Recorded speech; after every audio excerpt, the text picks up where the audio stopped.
You are most definitely welcome to the heart of everything, the centre of nothing. Community of Independence on DCTV, Episode 3, Season 2. As you can tell, we're starting to grow, evolve, change, progress, and with that, we're really pushing the boundaries of community Dublin-based music television. Coming up on tonight's show, we're going to have music and chat in the studio from Lisa O'Neill. We're going to be talking to Darren McCreesh about the new Irish post-punk compilation Strange Passion. We have a Joyful Slog profile on Costello, and we'll also be stepping into the void with Andy Mooney. But before all that, I encourage you to turn off your mind, relax, and float downstream. Last days of 1984, River's Edge.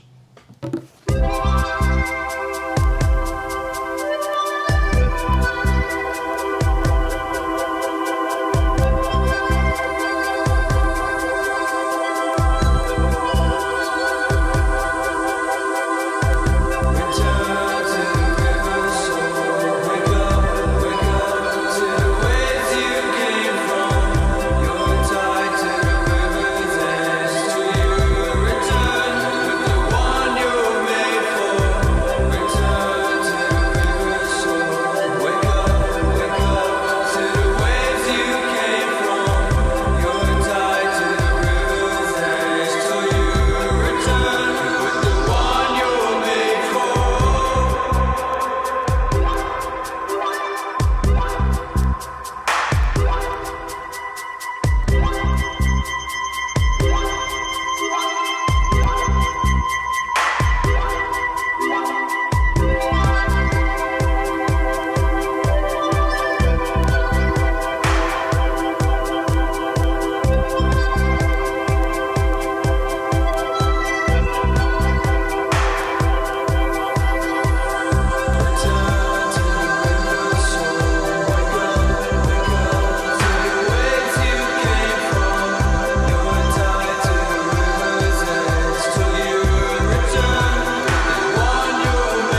From their debut album, Wake Up to the Waves, that's Last Days of 1984 with River's Edge. That video is directed by Sophie Gatteau and Darren Martinet, just so you're aware of the talent involved.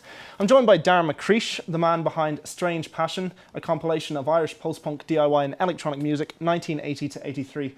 Darren, tell us, how did the compilation come about? The compilation came about, I guess the original conversations regarding the compilation started around 3 years ago. I used to run a club called Maximum Joy, and I was very much involved with the B Music Collective, which is a kind of a club affiliated to Finders Keepers Records. Mm-hmm. And the label boss, Andy Votel, would come over quite regularly. So he would always ask, he's over having a few pints, any projects that you'd be interested in sort of taking on. And I was like, well, there's a really undocumented Irish post-punk scene. Maybe we could put together some sort of a compilation. And I had conversations with other people in town, such as Gary O'Neill, who past guest on this show. Yes, the guy behind Where Were You? Where Were You? Great book. But he introduced me to bands like Chant Chant Chant, The Threat, and Operating Theatre. And I've been listening to music for 20 years and following independent music and all of that for a long time. In the last 10 years or so, getting very, very interested in 70s and 80s post-punk and electronic music, but I knew nothing about this scene. And I asked other people that are involved in the music scene, people that going back to, where their involvement might have started in the late 80s, and they knew nothing about the scene. So I was like, well, hold on a second here, maybe there's a gap here in our cultural history that needs to be identified or kind of or documented.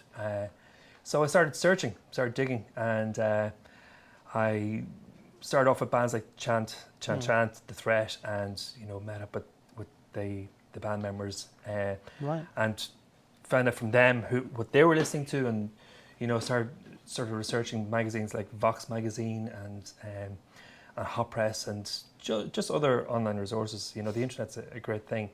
As recently as 6 months ago, I did a quick Google search, Irish post-punk, and through that simple wealth of information.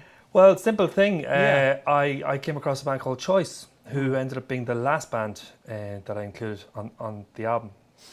So it required obvious kind of strategies like that, and other kind of strategies where you're actually digging in, you're going, and you're talking to people and actually locating original tapes and all of that. So it was a very rewarding process, and like, to be honest, this is only the tip of the iceberg. There was a fantastic scene back then. It was very DIY, very original as well, and it wasn't just a Dublin thing. It was all around the country, and there's even provincial sounds. Then there'd be kind of a different sound in Northern Ireland, for example. There'd be people doing the Northern Irish sound was actually it's probably the most widely known, courtesy of Good Vibrations and the success of Stiff Little Fingers and the Undertones and bands like that. But even up north, there were bands that were kind of on the fringe who didn't sound like that, like such as Dogmatic Element, who are on this compilation, and a guy called Rod Vey, or there's another band, I think, etc., who were kind of like an electronic new romantic version of from the band The Tearjerkers, who were again more of a power punk thing. Then you look at Cork. Cork also had its own kind of its own scene that was particular to that city. Well, let me ask you, the DIY element, obviously back then it would have been even more of a struggle than it is now for bands to do things independently, but they were trying. Do you think that was a product of the impact of punk music? Oh, absolutely. Punk had a massive impact here. I think Irish kids were particularly receptive to punk and the tropes of punk, because it was very much, the punk idea. I think it was the punk ideology that you can do it for yourself. You don't need anybody's permission. And in Ireland, obviously back then it was very, very Catholic, very economically and depressed, and very socially conservative. So a lot of kids were leaving the country because they just felt that they didn't belong, or they didn't have a job. So with punk and with the ideology that brought, allied to kind of access to John Peel on the radio, or reading magazines like The Enemy and watching programs on BBC, they were getting access to other cultural movements around the globe. Well, when I say In around the Britain. globe, I mean in Britain and Yeah. the US. And that inspired them to kind of go and do something for themselves. Also, the fact that instruments were starting to come down in price. Drop in price, yeah. Synthesizers became more widely available, and a number of the acts, they travelled over to London to buy synthesizers. But around the same time, I think Waltons started to stock them in the late 70s. So you had these new interesting electronic sounds beginning to kind of merge with kind of more traditional instruments. Yeah. Well, let me ask you, the British scene in the past few years, British post-punk, disparate as it was, it's something that's been really revered and put on a pedestal, be it through Simon Reynolds' books or, say, The Reformation of Pill or just many bands citing post-punk as an influence. What do you think will be the legacy of, say, a compilation like this? I know you say it's only the tip of the iceberg, but what did those bands leave behind for us? What they leave behind? Well, I guess great music, and also a sense that, to my mind, that this is almost the first generation of Irish kind of artists. A collective, a sort of a large wave of kind of kids that were just doing it for themselves and actually kind of going, you know what, there's more to being Irish than being Catholic and sort of the traditional kind of Irish identity. They were helping to broaden the notion of what it is to be Irish and what it is to be to create music in Ireland. And I think they very much paved the way for the contemporary independent scene in Ireland, and also kind of a much more liberal kind of ethos that we have today. Yeah. But again, it's I'm just with compilation, I'm kind of just opening up the conversation and allowing people kind of draw their own conclusions. Yeah. For you, does it go beyond preservation? I mean, have the records aged well in your opinion? Absolutely. Yeah, some of the music's fantastic. Like Operating Theatre, their music is timeless. There's one track in particular, Ramp Walk, which was recorded as a fanning session. Right. It's the closing track on the compilation, and it's just a beautiful piece of work that is, to my mind, one of the best pieces of music ever recorded by any musician in this country. Yeah. So, and it was very much a product of the DIY thing, because the fanning sessions, again, that was another amazing new development. introduction. Yeah. Like you had 2FM who were offering a platform for these new musicians, and RTÉ was playing its part in kind of generating new content and sort of acting as an incubator for these new musicians in a way that they don't really do anymore. Bands like Virgin Prunes and Telltale Heart, SM Corporation were playing on The Late Late Show. Same could be said for Hot Press, but we won't get into that. Well, possibly. I don't know. I haven't really read Hot Press since 1991, 92. Right. So, but I believe Hot Press back then, like Bill Graham was the chief very writer important in documenting the scene. Yeah, he hugely important. He was behind, I think he might have been behind the Dark Space Festival, which was a seminal festival that took place just around the corner in the Project Arts Centre. Right. It was a 26-hour festival. U2 headlined. And I think, the fact that U2 emerged from that scene in itself is indicative of how competitive and the scene in this country was back then. Yeah. Well, you're launching us on the 13th of July. Have the bands been made aware? I suppose they would. Are they aware of the compilation coming out? And of course, yeah. Everybody's been. Can you coax anybody to reform, for example, do a launch gig? Well, unfortunately, the launch gig is happening in 3 weeks' time, and the logistics of actually getting these guys to come together for that would be nigh on impossible. But we're as I said, we've kind of opened up the conversation. We'll see where it takes us. Brilliant. But there's a little bit of work involved in that. Yeah, I imagine so. Well, look, thanks very much for coming into us, Darren McCreesh, the man behind Strange Passion, a compilation out on the 13th of July. Right now, we have a very special insight into the metal scene. Me and Dolly are really looking forward to this. This is Into the Void Records, and Andy Mooney went for us last week. Check it out.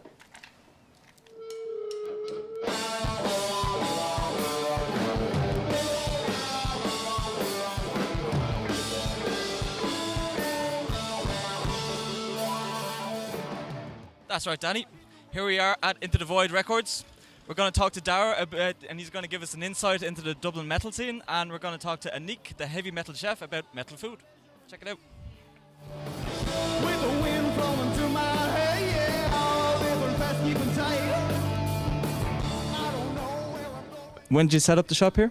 Well, we opened it on the 11th of February last year, 2011. It was a bit of a working process. Like, we started the idea towards the end of 2010.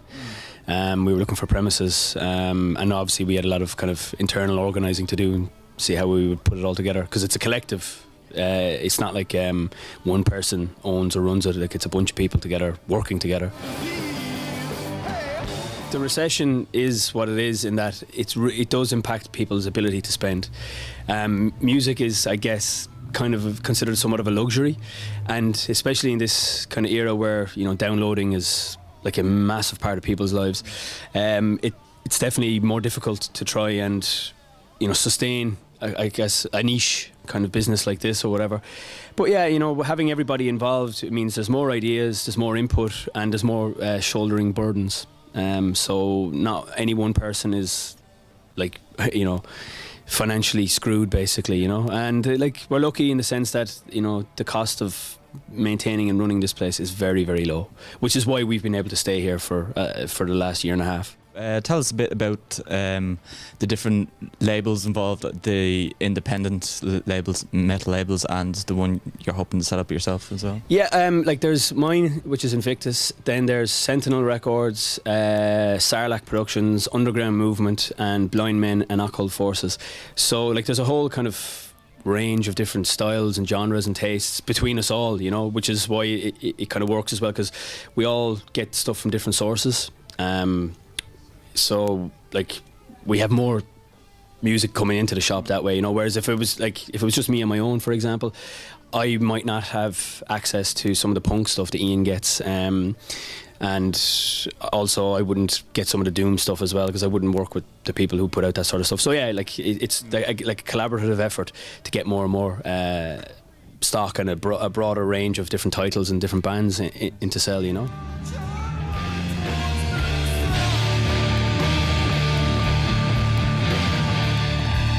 So you guys are going to hopefully releasing the first The Wizard of Firetop Mountain album.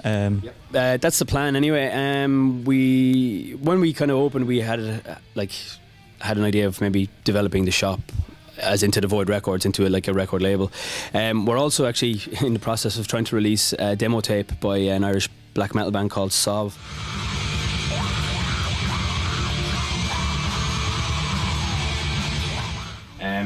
The tape should be out ages ago, but unfortunately manufacturing issues have delayed that. So that would be the first release.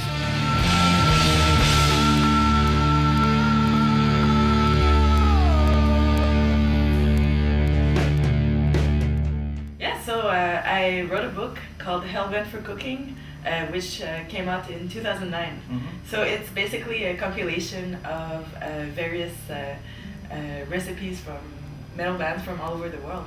Really. Like what? So who contributed to the book? You know, what big metal bands or kind of members of metal bands? Well, there's a recipe from Sepultura, a recipe from Anthrax. From Ireland, there's a Croacan. Okay. There's also one of the coolest recipes I have in there is I contacted Philomena. Lynette? Yeah. I can't pronounce it. And I sent her writing a letter, and I asked her what's Phil's favorite recipe, and she sent me a handwritten letter of Sunday roast. Sunday roast? Yeah. Can you get the book in shops around Ireland? Can you get it online? I think you can get it here. I'm not sure. I know it's distributed in the UK, but you can definitely get it online. Yeah. And what's the name of the book? It's called Hellbent for Cooking. Sound heavy metal chef Anik?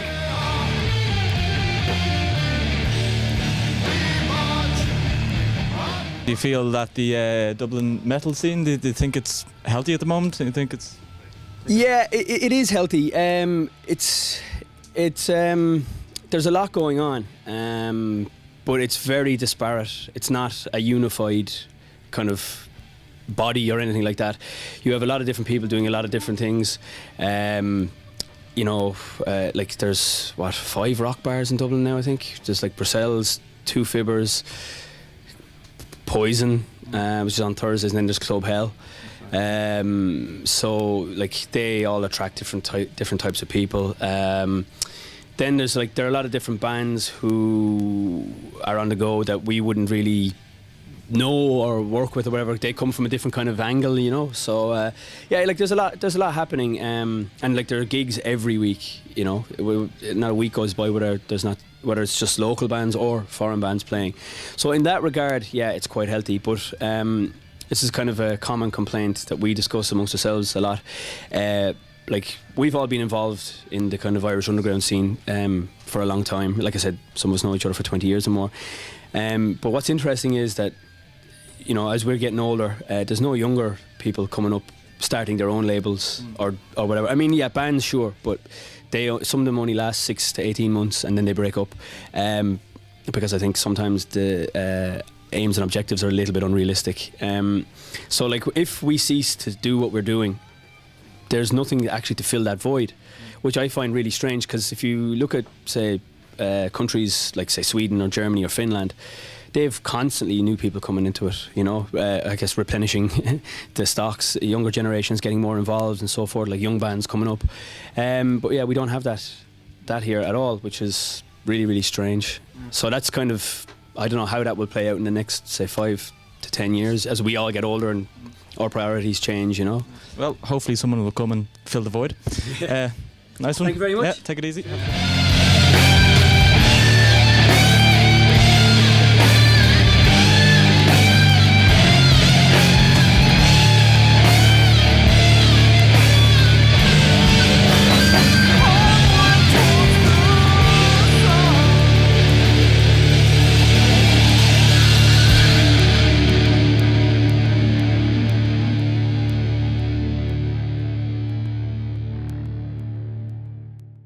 Well, consider my mind blown. That was Andy Mooney at Into the Void Records on White Fireplace.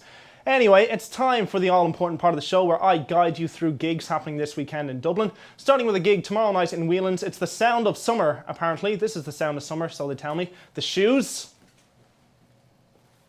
That looks about right, doesn't it? Pug Wash. There's some pugs being washed.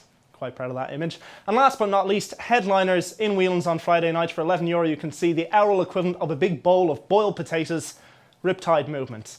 All of them in Whelan's on Friday night, €11 into that one. Or you could go upstairs in Whelan's on Friday night for the Spook of Summer. Free gig, the Spook of the 13th Lock are playing upstairs in Whelan's on Friday night with Wyvern Lingo in support. U-Bar on Friday night, there's a free gig with the electronic antics of Black Hole and Zoe Wolf. They're both playing in U-Bar on Friday night. Saturday in the Workman's Club, you can see yourself some Scum. There's some free Scum for you right there. But it's €11 into the Workman's Club to see Scum with support from Sweet Jane on Saturday night. Saturday in the Twisted Pepper, very good gig indeed. Elastic Witch presents Celibacy Club. Great bunch of lads. Celibacy Club supporting No Spill of Blood. Our thanks to John for providing that excellent image of Matt Hedigan immersing himself in the sound of No Spill Blood. They're playing Twisted Pepper, €8 on Saturday night. Sunday in the Bernard Shaw, it's the Horse Meat Disco. Don't really fancy it myself. Connor L and Aaron Dempsey amongst others at the Horse Meat Disco in the Bernard Shaw on Sunday. And Sunday in Whelan's, the sound of summer continues. Hey, with the groomed and super packaged cherub pop of Little Green Cars. They're playing in Whelan's on Sunday. Right, final gig, Academy, Monday night, €22.50. You can whip some Piccadilly with Gomez. That's right, Britpop also rans Gomez. Now, if you're too lazy to go to any of those gigs, can't be arsed getting off the couch, well, hey, we'll bring the live music to you right now. Costello opened the Joyful Slog gig in the Button Factory back in May. Aoife Barry met him this week. You're going to see those two things together right now. This is Costello on Community of Independence. Enjoy.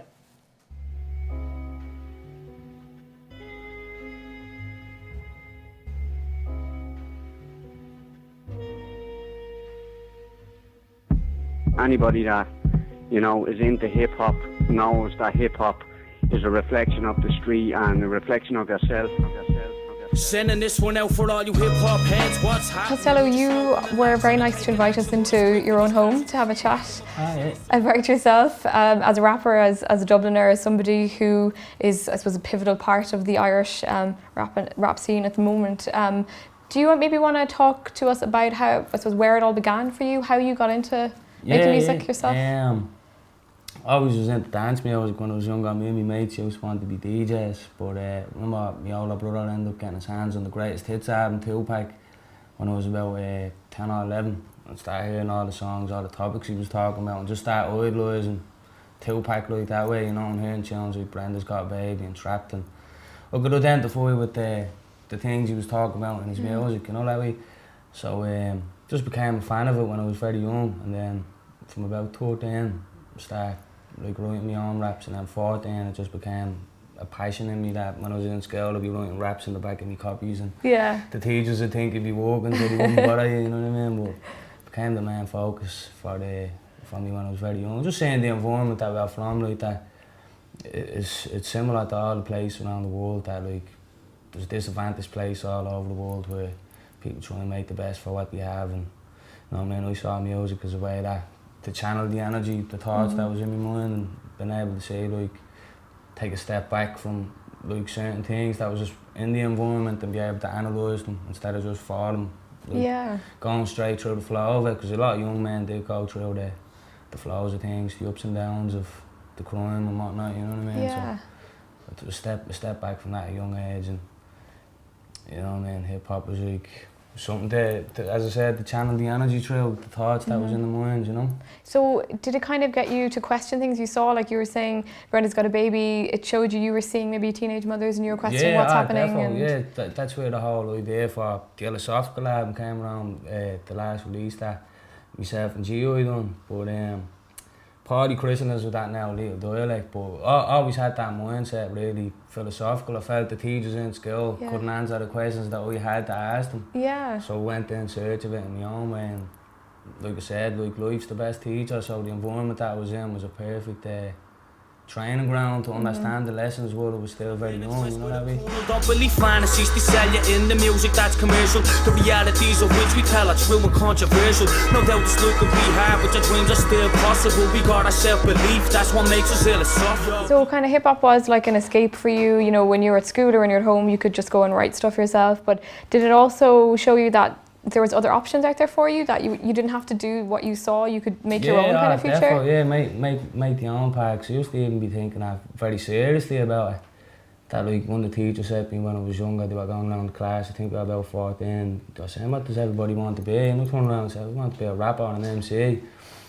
I'm like, you get real and all. And I was there thinking in my mind, like I didn't get cheeky about it, but I stepped back and said, I'm probably the realest person in this class, man. You have no way to say this about me.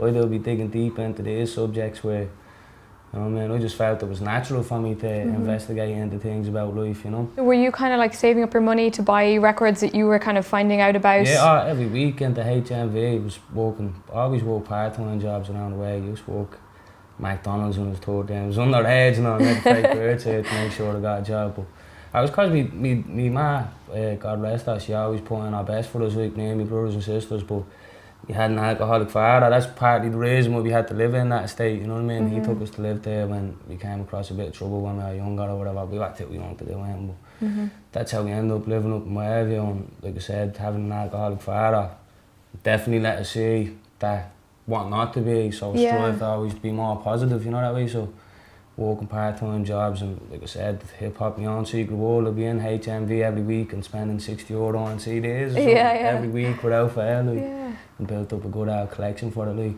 Yeah, because I mean, I think maybe the idea, like you were saying there, the teacher, you telling them what you want to do and them kind of basically saying, no, you're not going to get to do that. Like, what kept the fire in you of saying, no, I am going to do this, even though you had people telling you no? I mean, Irish guy rapping, you know. There's always been that, but then, like I said, we are always questioning life and looking into a lot more things than hip hop. Like, used to look into a lot of stuff like different religions, Buddhism, and Islam, of course, just to see what things tied everything together. Just put a universal perspective on life. Because thinking that, well, why these young fellas are black over there, but same sort of environment, but also been deprived by the system. And so hip hop's always been a voice for people in that situation all over the world, you know what I mean? So we thought, how are we any different? We have people like Podrick Pierce and Bobby Sands who came up and were poets, like warrior poets, if you think in that concept that they stood up for what they believed in and they died for it. So we thought poetry is a natural thing to us, you know what I mean? Yeah. Maybe some people are too foolish to acknowledge it, but it's a very deep and rich history that we have. This country has with struggles and documenting it in the poems and all, you know?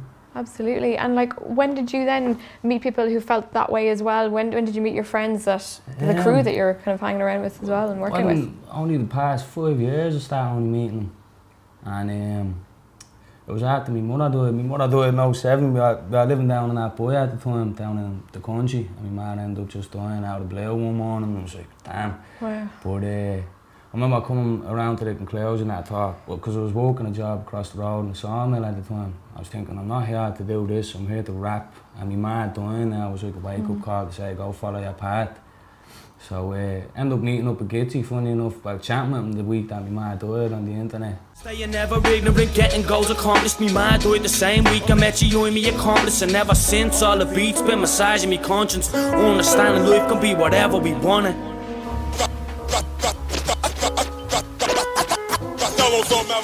And so by the time I got out to Finglas, I was living in Finglas at the time then, when I got around to meeting him through mutual friends, like, so we would have met each other regardless, you know.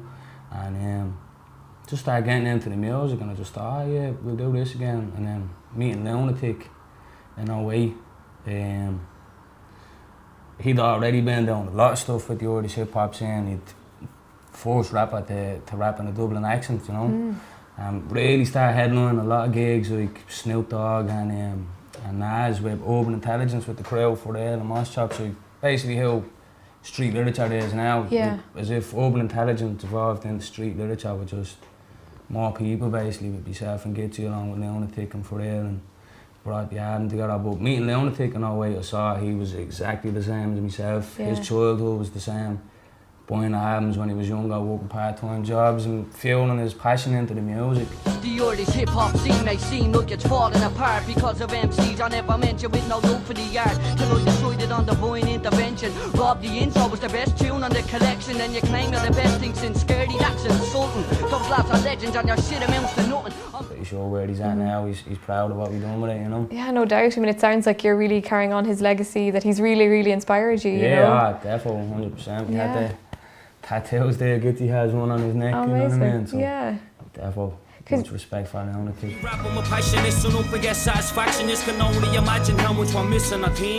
fact that he rapped in his own voice, like kind of the natural voice, you know? Set off all of Dublin then. Yeah.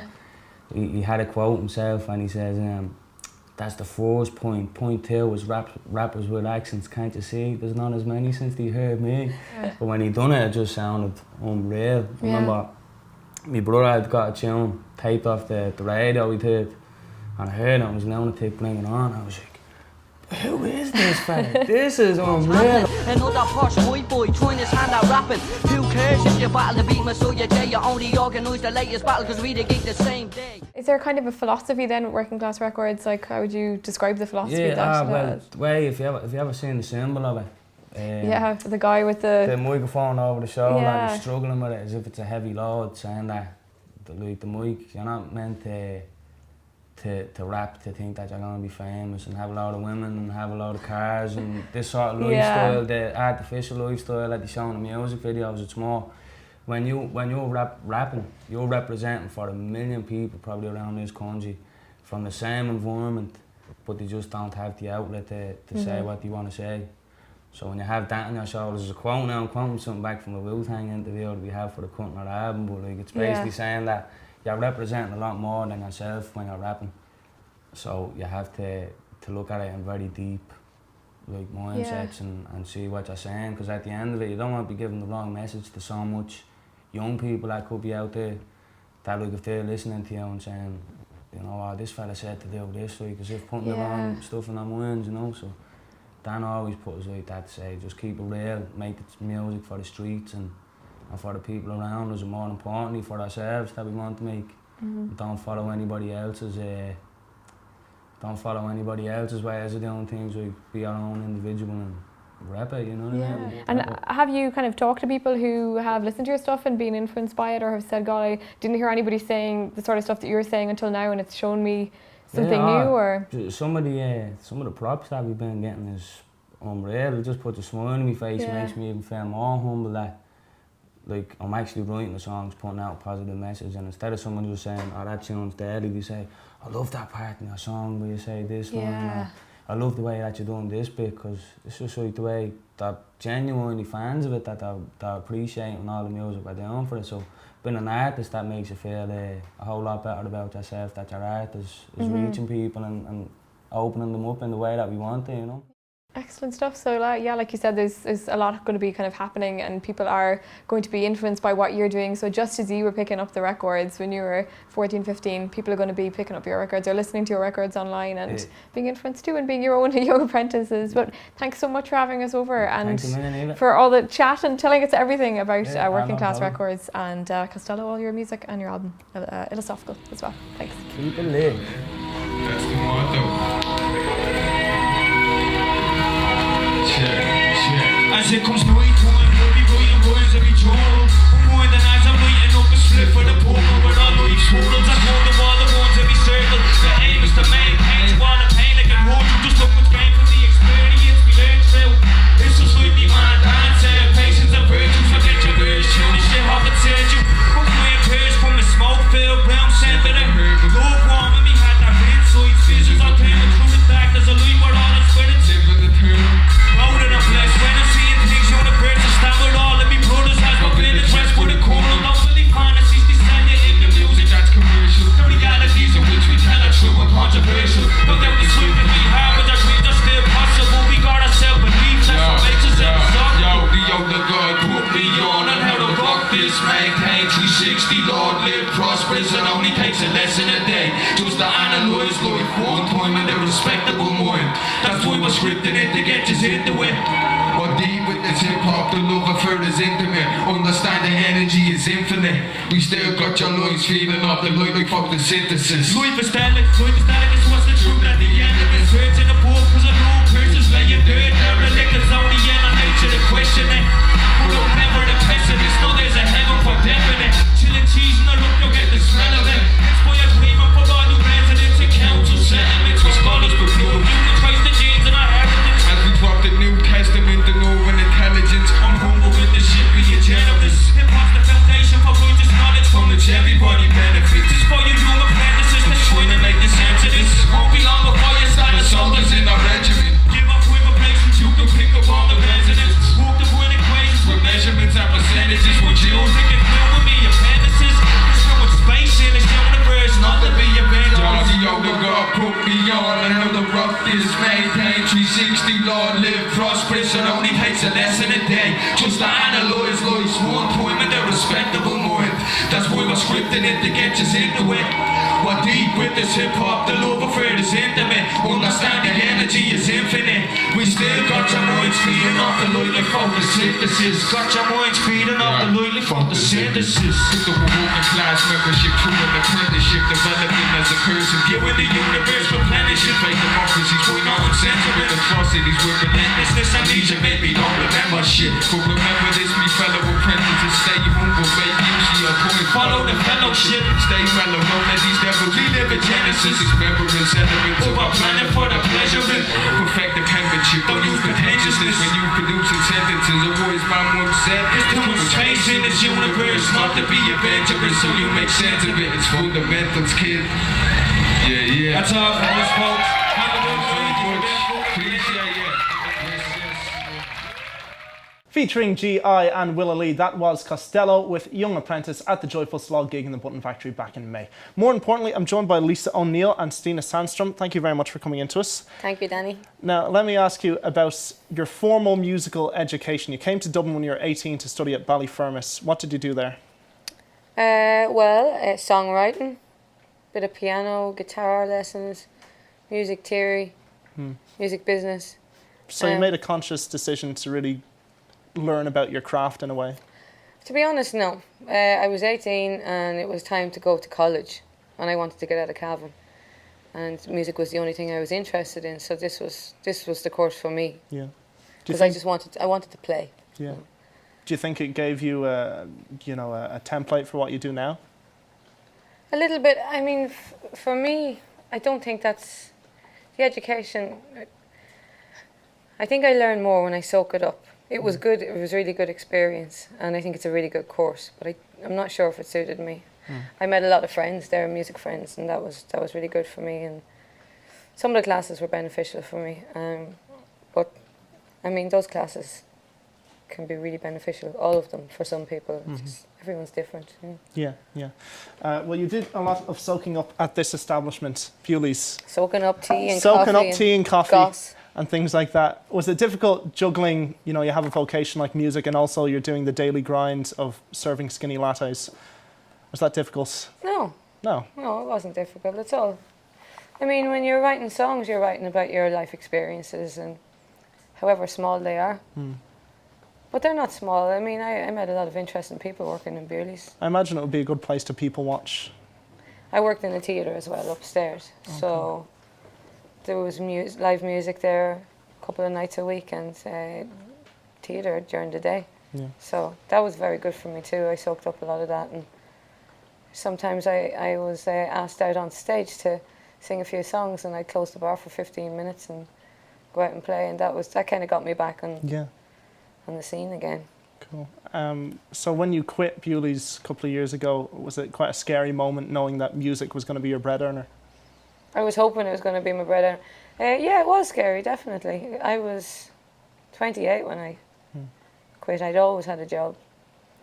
So, yeah, it's scary and it's still scary, but I haven't looked back since, I mean. Well, the debut album's out a couple of years now. The second album is due out later in the year. What can we expect? I think it's more due out early next year, I'd say, 2013. Oh, excuse me. So I was misfed wrong information. No, I fed false information earlier on in the year, so that's fair enough. What can you expect? Yeah. Well, it's very different to the first one. Okay. I like it. How so? How is it different? Well, the first one was putting my music down for the first time, and the first time ever working in a studio. We were very excited just to hear ourselves over. And me and Stina were listening only the other day, and the whole thing seems really speeded up, very fast. So I'm really taking my time with this one, and the music's different as well. I'm older. I've had different experiences since, and this one will be closer to my heart. Okay. Well, are you going to play a song from that for us tonight? A song from that new album? What's it called? This song is called The Darkest Winter Night. The Darkest Winter Night. Well, the weather is that bad that you would think it's the darkest winter night. Okay. Well, look, I've taken up enough of your time. Stina, Lisa, thank you very much for coming Danny. to us. Nice to meet you. Likewise. Here's Lisa O'Neill on Community of Independence with The Darkest Winter Night. Take it away.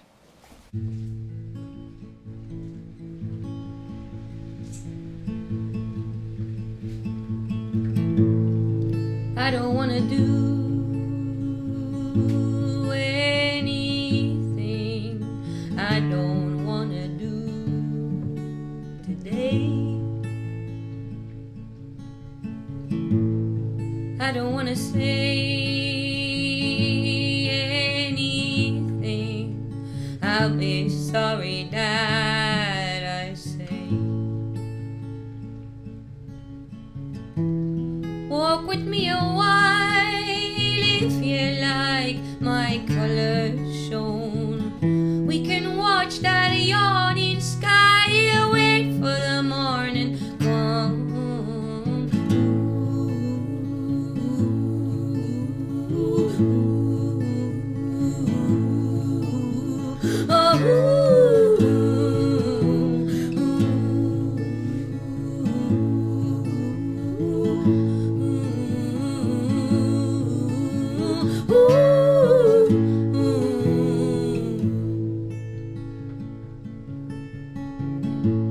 I tried craft, pretending I don't want to be good to you. I tried craft, the mending of a heart that beats so true. I got further when I tried to keep the sunlight in the sky. On the darkest of winter nights, you and me lay there side by side. We